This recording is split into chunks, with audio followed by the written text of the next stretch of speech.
opportunity. Good breakup. You'll start catching people. Good job, man. Little good little puke and rally. Yeah.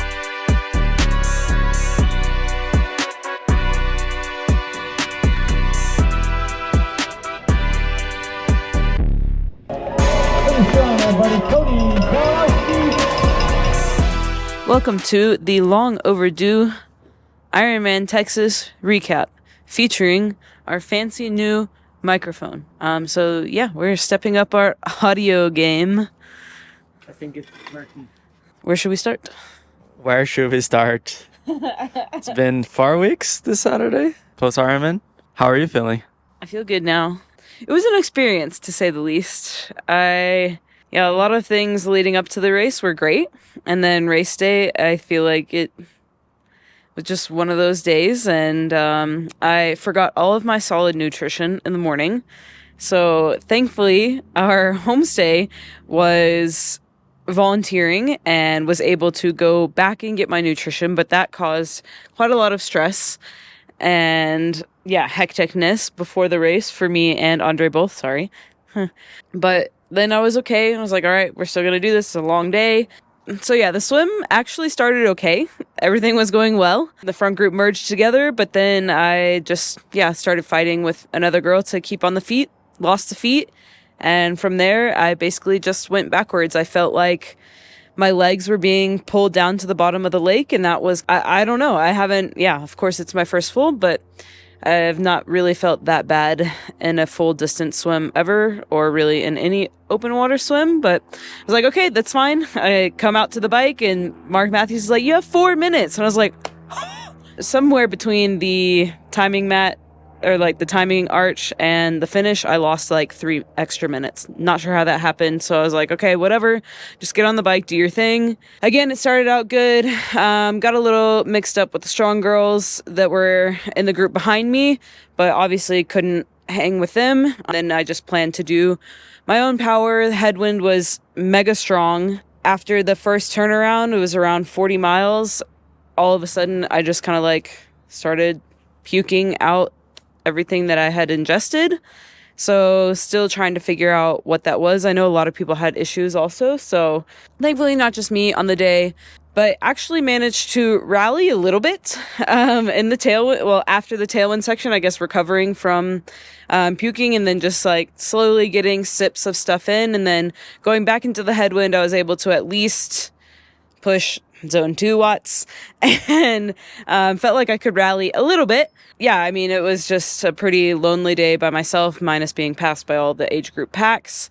And then onto the run, just the whole day I was thinking it's a long day. Just keep doing what you're doing. Like you never know what's going to happen. And the first lap of the run actually went pretty good. I felt really great. I started out at the pace that I wanted to hold. And then again at mile 7, just all of a sudden after going through an aid station, basically just like opened my mouth and started spewing again. And that was super strange, but that was the only time I threw up on the run. And after that was... It's not laughing at you. Okay. Anyway, so after that, it went downhill very rapidly. And so it was probably one of the more painful things I have ever done, just with how my body was feeling. There were a lot of things I would change, but in hindsight, like I did get out of it probably what I wanted to. I thought I would really love the distance, but in the day, I did not love the distance, so I will not be going back this year. But I learned how much pain I can endure and still finish, and it was really special, especially now that my mom and my dad were able to watch me in my first Ironman. So I think all said and done, there were a lot of positives, but also a lot of rough parts, which many people will say that is Ironman racing. But it was not what I expected. But are you moved past it right now, or are you still having demons about your day? Actually, probably still a little bit of demons about the day. It allowed me to be excited about going back to the 70.3 distance and doing that really well. And changing things up a little bit now for training for that. And I'm excited to focus on that for now. Yeah, I'm an Ironman, as all of you probably, whoever has done an Ironman, it's a hard day. It's a different sport than 70.3. Yeah, it's a different ball game, and I feel like doing an Ironman, reflecting back, I mean, we both realized that doing Ironman early season for you was probably not the best call, but Texas was a special meeting and you really want to do that race. So, I mean, you got what you asked for, a good experience.